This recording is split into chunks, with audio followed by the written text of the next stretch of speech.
안녕하세요. 창조회복교회의 장봉희 목사입니다. 오늘 할 주제는 요나의 표적입니다. 성경 말씀은 마태복음 16장 1절에서 4절까지 봉독하겠습니다. 바리새인과 사두개인들이 와서 예수를 시험하여 하늘로부터 오는 표적 보이기를 청하니 예수께서 대답하여 이르시되 너희가 저녁에 하늘이 붉으면 날에 쫓겠다 하고 아침에 하늘이 붉고 흐리면 오르는 낮이 굳겠다 하나니 너희가 날씨는 분별할 줄 알면서 시대의 표적은 분별할 수 없느냐. 악하고 음란한 세대가 표적을 구하나 요나의 표적밖에는 보여줄 표적이 없느니라 하시고 그들을 떠나가시니라. 장으로 본 성경맥은 마태복음 16장이니까 1에다 6을 더하면 7이죠. 주전 720년경 요나의 표적입니다. 본문에서 예수께서 유대인들에게 요나의 표적을 보여준 것 외에는 보여줄 것이 없다고 했습니다. 요나는 주전 740여 년경의 이스라엘 선지자였습니다. 여호와가 요나에게 니느웨라는 곳에 가서 회개하도록 복음을 전하라 했는데 니느웨는 아수르 나라의 수도입니다. 그런데 요나는 원수의 나라의 수도에 가서 말하기 싫다 해서 가지 않고 배를 타고 도피하다가 사고가 나서 요나는 큰 고기배 속에서 3일 동안 있다가 다시 말하면 사흘 동안 암흑 속에 있다가 살아나와서 다시 니느웨로 가서 전도를 해 회개시켰다는 것입니다. 이것도 이상한 것은 왜 요나라 하는 선지자를 시켜서 왜 이방 나라 아수르의 수도 니느웨 사람들을 회개하게 할 것인가 한 것인가입니다. 여호와는 줄곧 나는 아브라함의 신이여 이삭의 신이며 야곱의 신이지 다른 백성의 신은 아니라고 하면서 왜 아수르에 가서 전도하게 했는가? 이것도 잘 알아야 합니다. 이스라엘은 주전 720년경에 아수르에 망하면서 많은 사람이 아수르를 붙잡혀 갔습니다. 그래서 요나가 니느웨에 간 이유는 주전 740년경 그러니까 이스라엘이 망하기 20년 전에 아수르 수도 니느웨 사람에게 혜택을 주고 그 사람들로 하여금 좋게 만들어 장차 이스라엘 사람들이 즉 20년 후 이스라엘 사람들이 그곳에 가서 지장을 안 받도록 하는 여호와의 정책적인 수단이었던 모양입니다. 여러분, 성경은 역사적인 사실과 비추어 언제든지 검토해야 합니다. 이방 사람의 신은 아니라고 하는 신이 어떻게 이방 나라 수도인 니느웨에 가게 되었는가? 요나는 이방 나라에 가서 전도하기 싫다 해서 배를 타고 도망가는 중이었습니다. 근데 바다의 풍랑에 일자 배가 침몰 위기에 있었고 그때 요나는 자기의 잘못을 깨닫고 스스로 물속에 뛰어들었고 그때 큰 물고기가 요나를 삼킨 것입니다. 그래서 3일 동안 물고기 뱃속에 있다가 토해서 다시 살아 니느웨로 가서 많은 사람을 회개시켰다는 이야기는 이스라엘들이 잘 알고 있습니다. 따라서 예수는 그 이스라엘 사람들에게 하는 말이 내 운명이 요나의 운명과 같다 한 것입니다. 요나는 4월 동안 암흑 속에 있었던 것처럼 나도 3일 동안 암흑 속에 있게 된다 그것입니다. 여기서 이스라엘 사람 서기관 바리새인과 사두개 교인들에게 하는 말이 다른 기적은 보여줄 필요가 없다. 요나의 기적과 같은 그 기적만 보여주면 된다.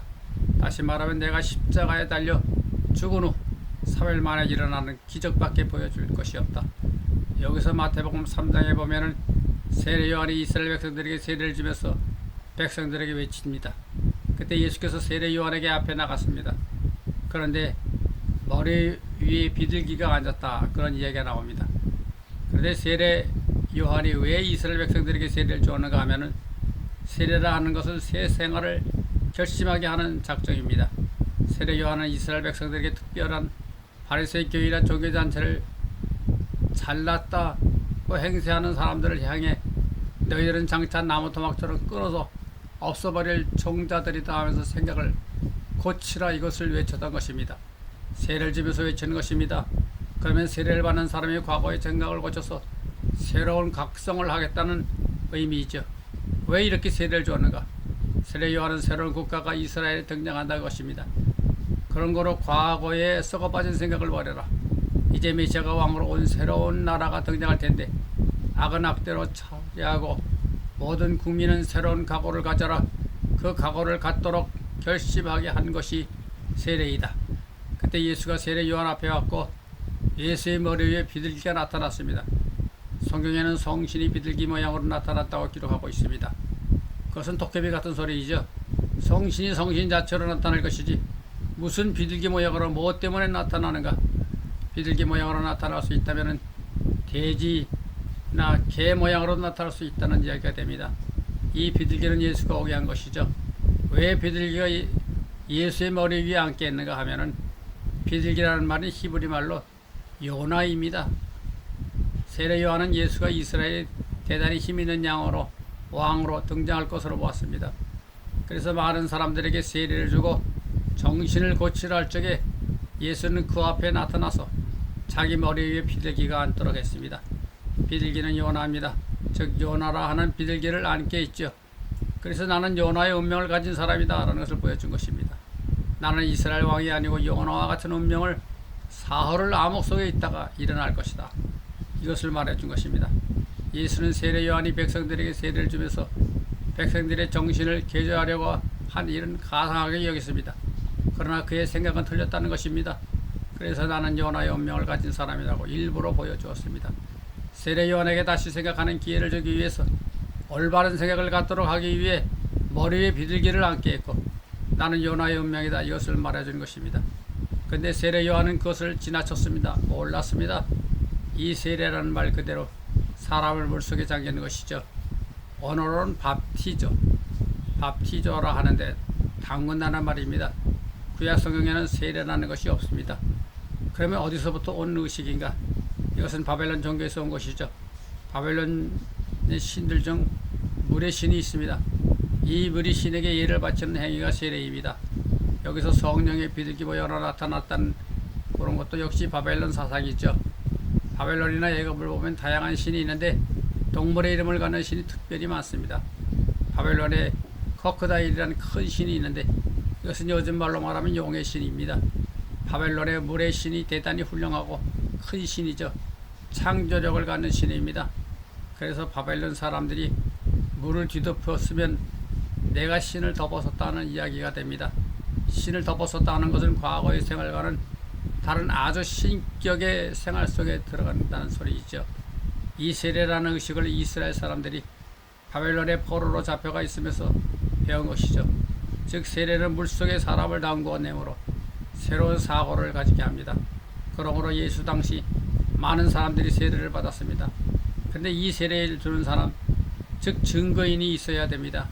위대한 사람이 증인이 있어야 되는 것입니다. 다시 말하면 세례 요한이 그 증인 노릇을 했던 것이죠. 세례는 이방 나라의 종교 풍속이 이스라엘 나라에 들어온 것이 경우인데 오늘날 교회도 세례를 주고 있는데 이것은 바벨론 나라의 물의 신에게 예를 바치고 있는 것이나 마찬가지입니다. 예수는 나는 이스라엘 나라의 왕이 아니고 요나의 운명을 가진 사람이다 하는 것을 세례 요한에게 암시를 주었습니다. 이제 세례 요한도 예수의 머리 위에 있는 비둘기를 보면서 요나를 보며 거기에서 무슨 생각을 할 수 있어야 되었습니다. 그런데 세례 요한은 끝까지 자기의 생각을 고치지 못했습니다.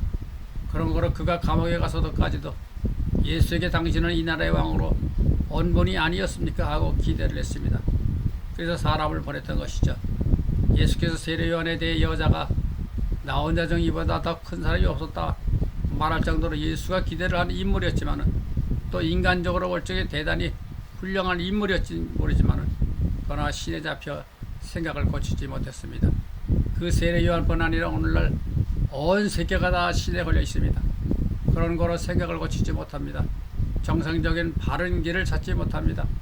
온 세계가 더러운 신에게 잡혀 있기 때문에 하나님이 만들어 놓은 정상적인 올바른 생각을 갖지를 못합니다. 그런 거로 지금도 자꾸 암흑의 세계에 헤매고 있습니다. 옛날의 물의 신에 대한 신앙을 가지고 이것을 중대한 교회의 교리로 여기고 심지어 세례를 받고 죽지 않으면 구원을 못 얻는다는 식으로까지 만들고 있습니다. 다시 말하면 옛날 바벨론의 물귀신의 교훈이 우리 기독교 안에서 온 세계를 점령하고 있습니다. 예수는 세례 요한에게 좋은 기회를 주었습니다. 우정 자기의 머리 위에 비둘기가 요나가 와서 앉게 했습니다. 그러나 세례 요한은 훌륭한 사람이지만 신이 들려 있어서 그것을 보고 깨닫지 못했습니다. 또 연구도 못해보고 생각도 못해본 것이죠. 그래서 예수께서 나중에 하시는 말씀은 천국에서 아무리 적은 자라도 세례 요한보다 나으리라. 다시 말하면 세례 요한은 희망이 없는 사람입니다. 예수가 말해주었던 것이죠. 이제 우리는 잘 알아야 됩니다. 예수는 종교가 아닙니다. 기독교라는 말 자체가 틀렸습니다. 예수는 기독교의 교주가 아닙니다. 나는 진리라 했습니다. 이 세상에서 물질계의 이성을 비추어 나온 학문이 과학입니다. 동시에 영적 세계의 이성을 비추어 나오는 학문이 있어야 됩니다.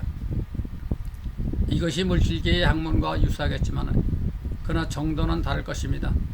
오늘 이 세계는 저 이성의 세계로 진리에 탐구하는 세계로 행진해야 됩니다. 물론 그 외에 여러 가지 잔물이나 부대물이 있을 수 있겠지만 우리 본연의 길은 그런 길이 아닙니다. 다시 말하면 예수의 길을 정확하게 찾아 걸을 수 있어야 됩니다.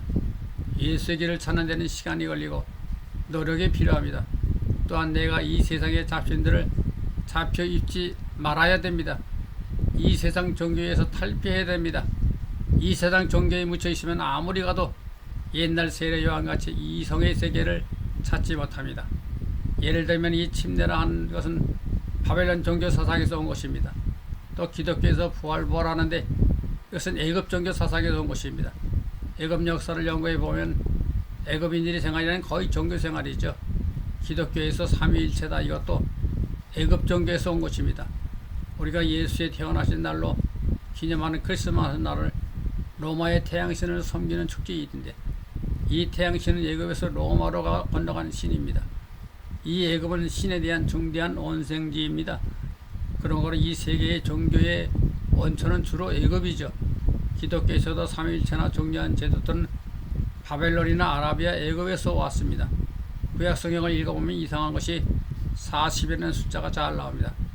모세가 광야에 있던 기간도 40인데 이 40이 애굽에서 중요한 숫자입니다. 애굽 종교의 중심 사상이 40이라는 숫자이죠.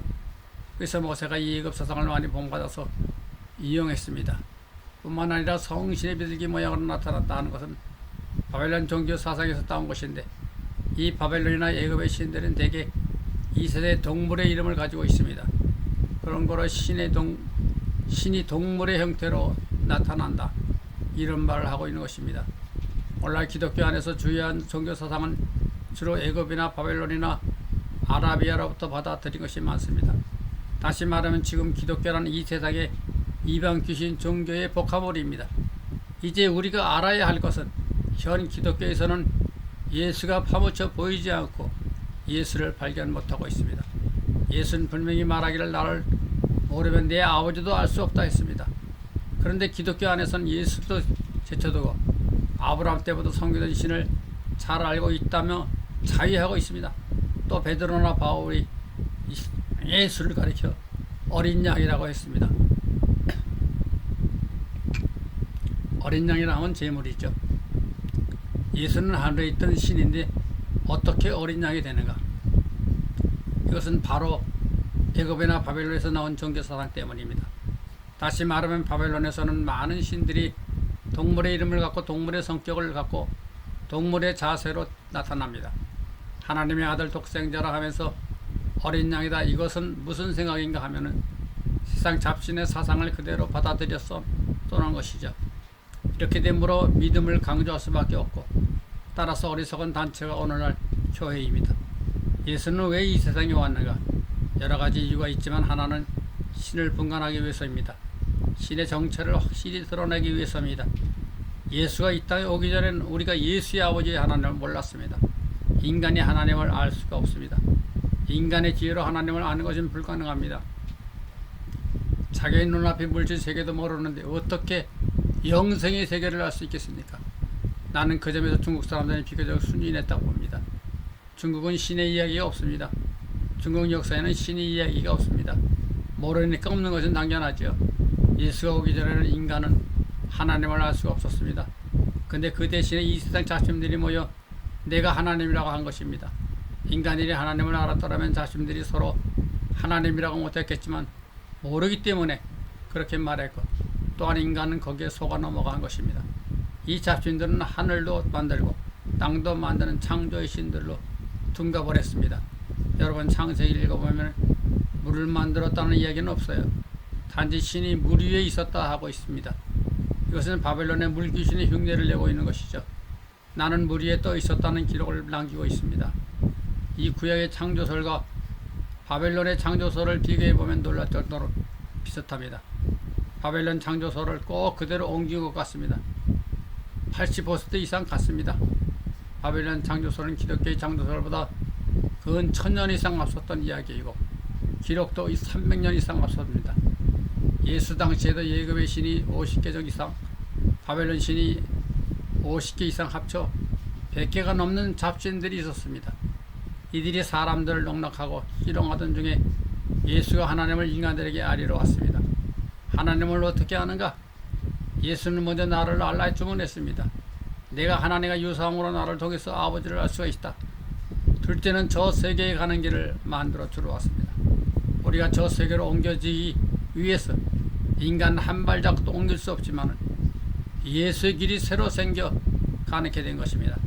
다음에 예수가 이 땅에 온 중요한 원리의 한 가지는 자기가 뿌려놓은 씨가 열매 맺는 그 열매를 수확하러 왔습니다.